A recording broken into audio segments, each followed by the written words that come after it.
Well, well, well. Champions League Matchday 3 is in the books, and it brought with it some interesting results and some that were almost interesting.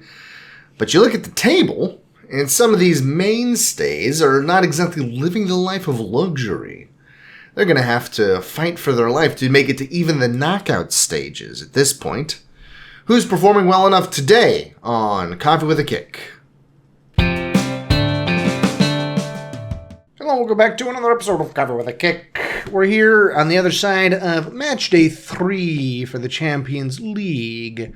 And, you know, there were some shockers out there. You know, we came into this one saying, there's not a lot of good matchups. There are some results here that will be decisive, it turns out, and really are boosting some teams' chances of getting through to the next round that we may not have anticipated. Also, I think it's still the fate of some of those teams as well. Losing 5-0 is not a good look. And when you put in your best result and still end up losing, it's not exactly a confidence booster if you're one of the matches from Wednesday, which we'll get to here in just a moment. But anything you want to highlight before we go ahead and get on our Tuesday action? Well, as we will see in our brief table breakdown, turns out even if you beat a team 9-2, you may find yourself below them in the table if you don't play well in the rest of your matches. But we'll get to that. We'll get to that. Spoiler, he's talking about a German team. All right, so let's go ahead and head into it with the early matches being AC Milan and Club Brugge, and then Monaco and Svernesvedja. Club Brugge got themselves a red card, and that really did put a damper on my hopes for them, especially with it coming in the first half. Christian Pulisic on the board for AC Milan, so shout out to your boy. Always great to see an American on there. Or directly from a corner kick. Yeah, it's not common you see that sort of thing, so good results for him. None of these picks went particularly well for me, and this one is definitely included in there because I did not get any points from that. The only thing that went well was that Monaco beat Svernesvedja pretty easily. Yeah, I mean, rather close, like a lot of these matches, rather close in the first half, first 30 to 40 minutes, and then the better team starts to break away. And Monaco definitely showed that. Yeah, it was a little nervy in the first half, but anytime you end up with a scoreline of 5-1, and really the only goal that Svernesvedja had, not really, literally the only goal that they had was a penalty. So it wasn't, saying it wasn't an earned goal is a little bit harsh, but, it wasn't an earned goal. And then we move on to the rest of the Tuesday action with, let's see, some of the highlights here. PSV draws PSV, which was a stunning result. Juve got themselves a red card as well and lost to Stuttgart. So, it wasn't a German onslaught, but it was a shocking German victory, especially with it coming in, was it the 90+2 for Stuttgart? Yeah. So, I wouldn't say that it was the red card. I don't know if it was technically decisive in there, but it certainly didn't help when it was 0-0 at that point. Which, it was disappointing for both of us because we both had the draw. And it was looking good for so long. And then 90+2, Torre had to get himself a goal. And then Arsenal managed to hang on against Shakhtar. Didn't look great, but they got the job done. Aston Villa, I thought, controlled Bologna pretty well. And they won. It was pretty handily by there. Same for Girona and Slovan Bratislava. And then Sturm Graz and Sporting CP, those Portuguese did take care of business like I had anticipated. I don't remember what you picked. I'll look at it here in a second. Well, any big notes on those before we get to the headline match from that day? I did pretty decent. Juve, I feared a 2-2 draw. They kind of lost it there at the end. Sporting, I did think they would win 2-1. And then, obviously, the headliner, boy, talk about a tale of two halves if there was ever a match we could say that about. For Real and Dortmund? Yes. Yeah. Yeah. Yeah, it was a good 4 minutes for Dortmund there in the 30 and 34th minute. But then Real Madrid came back with a vengeance for sure. And ended up spoiling our party. I mean, our draw was in play for this one as well for a good bit, and it really just fell apart for us. And then the Real just kind of kept scoring in the second half, and it was getting a little bit unnecessary, I felt like. Yeah, some folks were saying that this was Vinicius Jr., his basically Ballon d'Or game. Yeah. And I'm like, if your Ballon d'Or game comes in the third round of the qualifying group stages of Champions League, I think you might be further away from that trophy than you think. But that's just me. He did score 3. Hat tricks are impressive, but... Yeah, but it's a game that you're literally like, I mean, we can lose this one. It's fine. We've got time to make up the point differential, Yeah. Like, that's not... Usually when people there when everything matters most, performing at their highest, right? Mm-hmm. Yeah. Yeah, but still, it went well for England, at least on this match day, and on the next one for that matter. I mean, they all had a pretty easy draw of it, but they not all of them made the most of what could have been. But as far as our picks, yeah, you were 6-3 on that day. I was 5-4. Was I even 5-4? Yes, I was. I was 5-4. Just barely. All of them the favorites. Now, on the second match day, I was 2-7. So that's not great. I was 4-5. I wasn't that bad, but no, you weren't that bad. And you did end up beating out the favorites. Favorites went 11-7 this match day. So I think this is the first. I think I registered the first negative result for units across a match day this season. Yeah, for us at least for user picks. Had to rip the Band-Aid off. Now the good news is that I am still leading the overall units measurement for the Champions League, so I can hang my hat on that with the help of my first match day performance. But the fall off has been rather drastic over these last 2 match days. But that's not what people are here to really listen about. Hear me mourn my picks. It's more to hear about the matches themselves. Atalanta and Celtic. You baffled me in the last match day in our preview episode talking about Celtic, because you talked about being Irish, and then you talked about being part of the UK. I'm like, wait, hold on. Those things can't be. You could be North Irish and part of the UK, but you can't be Irish and part of the UK. And also, Celtic isn't Irish, right? They're Scottish. They are part of the UK, but it doesn't have anything to do with being Irish. What it did have to do with, though, was me picking a correct pick. In the end, yes, you did get a correct pick out of it. Atalanta, they did do their defensive best and got that 0 on the Celtic side, but they didn't manage to score a goal of their own. So that puts it in your camp for the victory there. And then the other early match was... I lost my page there. Where was it? Oh, don't leave me. There it is. And the other one was Brest and Bayern Leverkusen, a 1-1 draw. Brest punching above their weight consistently in this tournament right now. Yeah, I mean, they're sitting on 7 points. And Bayer Leverkusen's a good team. So I wasn't really sure what happened in that match. I feel like Bayer Leverkusen didn't even play all that well. Besides having a little bit more possession, they didn't look like the better side. So... I mean, kudos to Brest for continuing their run. I mean, really just if they can do that the next 2 match weeks, like they're kind of guaranteed to go through. I mean, at least to the knockouts. Just the way that the standings are looking.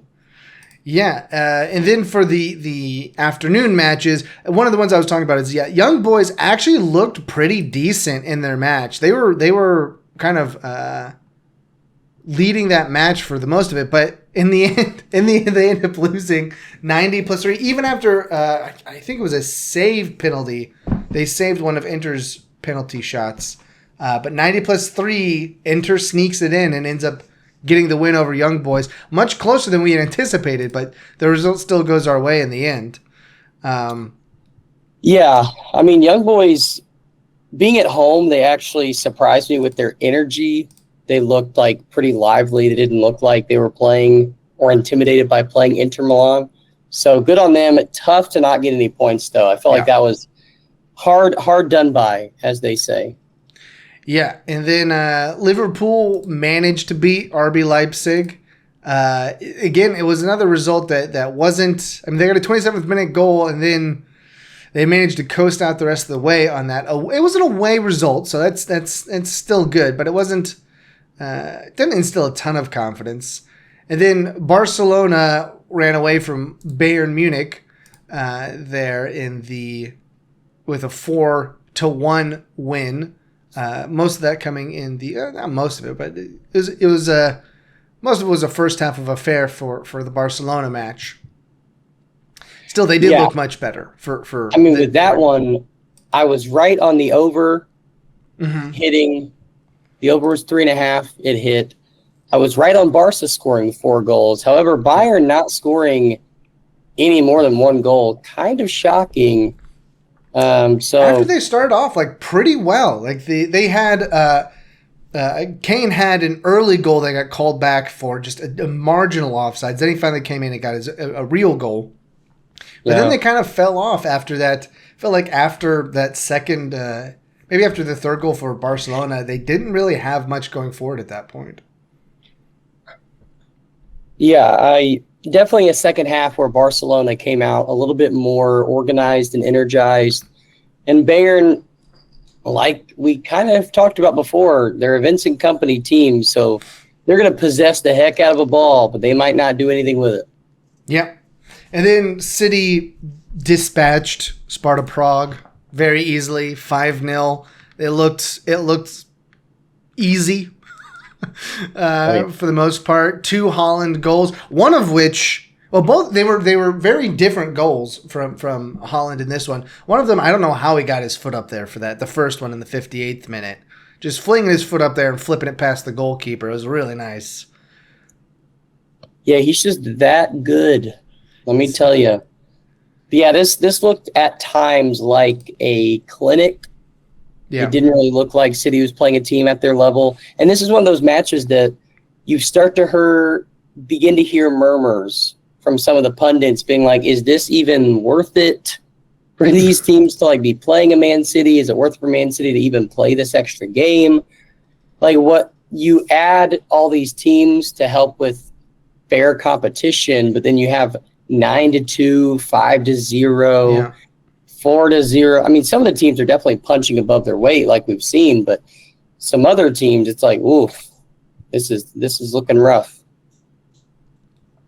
Yeah, it was. This one was definitely one of those. But then, on the flip side, well, Feyenoord is usually in it, but Feyenoord beating Benfica 3-1, I did not have on my dance card at all.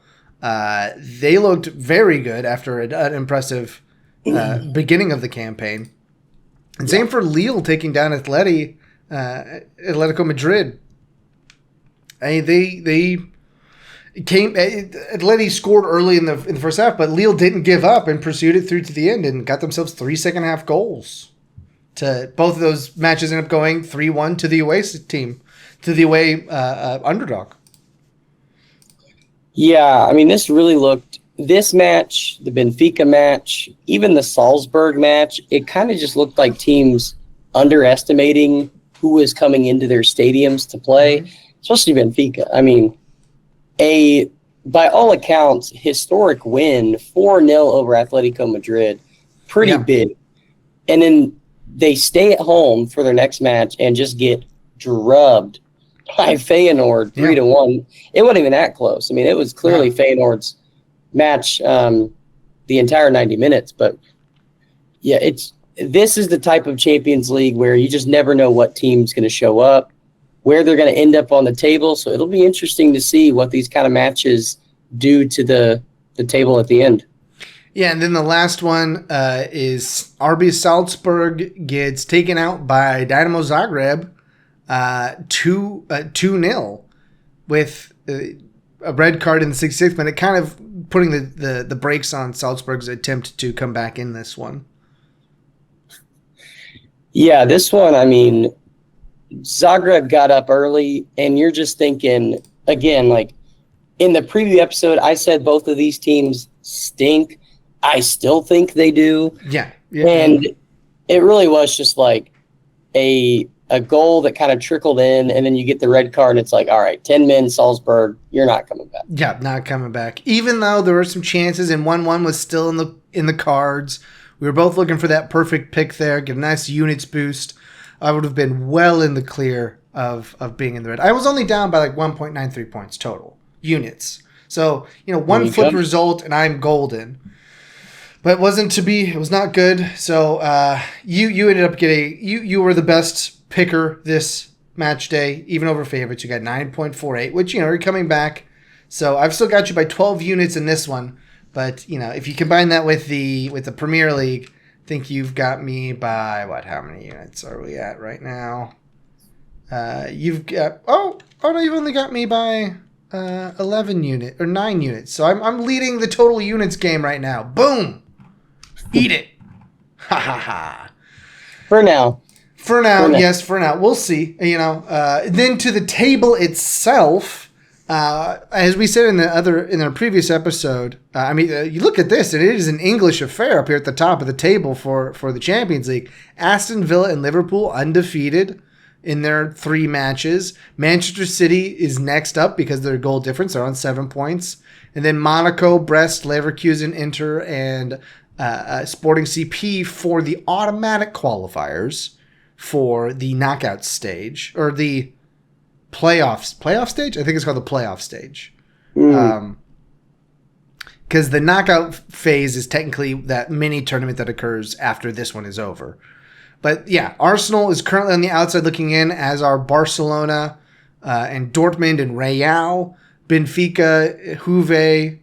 And then some of the ones that are glad to be in the knockout stages: Lille, Feyenoord, Atalanta, Stuttgart, PSG way down in 19th. I mean, they are only 1 point away from getting bounced in the league stage. Celtic might be able to move through. Sparta Prague, because as a result of their win and draw, are still up there. As are Dynamo Zagreb. Bayern Munich and Girona way down there in 23rd and 24th, barely hanging on, mainly because of that 9-goal victory in their first match. Bayern Munich is still hanging on. But then, we've got AC Milan in the elimination, Atletico Madrid in elimination, Club Brugge, that's not as big of a name, but still in elimination. And the rest of them we kind of, could have seen coming. PSV is definitely disappointing to be down there. Maybe Bologna, but Shakhtar, RB Leipzig, Sturm Graz, Svernesvedje, RB Salzburg, Young Boys, Slovan Bratislava, they're all down probably where they should be at this point. Yeah, Bayern, they honestly don't have an easy road here in their next 5. They have Benfica, PSG. Not easy. Shakhtar may be an easier one. But they're at Shakhtar, though. We always know at Shakhtar's no joke. Yeah, at Shakhtar, at Feyenoord. We just saw Feyenoord pull off a pretty impressive win. In early January, or in late January, too. So it's going to be nippy. It's going to be a wee bit nippy up there in Feyenoord. And then, if it comes down to the last week, win or go home, they'll probably beat Slovan Bratislava at home. Yeah. But still, it's not a guarantee for Bayern. No, The Aston Villa result probably is going to come back to be one of the ones that is going to be the most decisive, because that's their B tier, one of their B tier results. So it's probably the Aston Villa and Benfica, I would say, that are the B tier. So this upcoming one against Benfica is going to be really, really pivotal for them. I think at home against Benfica in first week in November.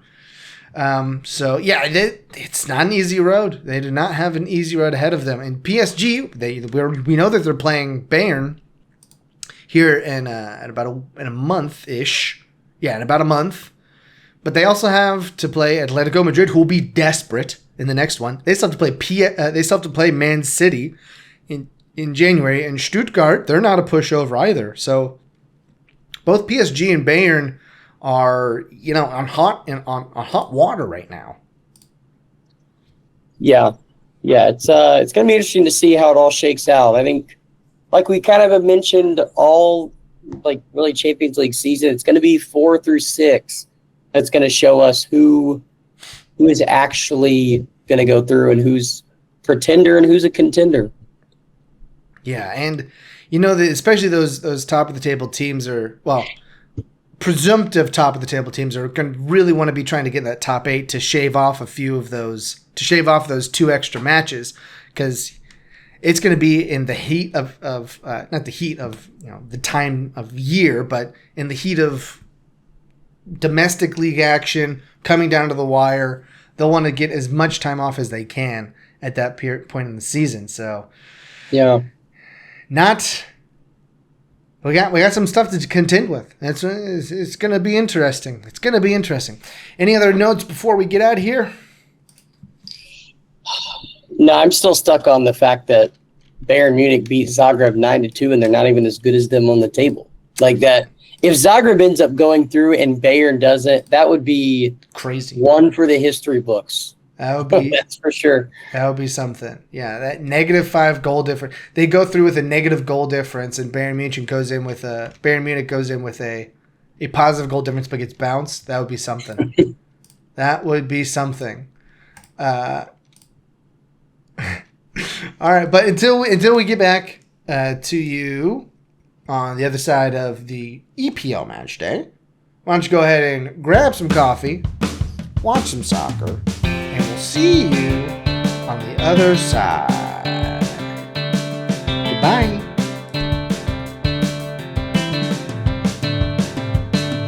Actual English. Wow. Actual English.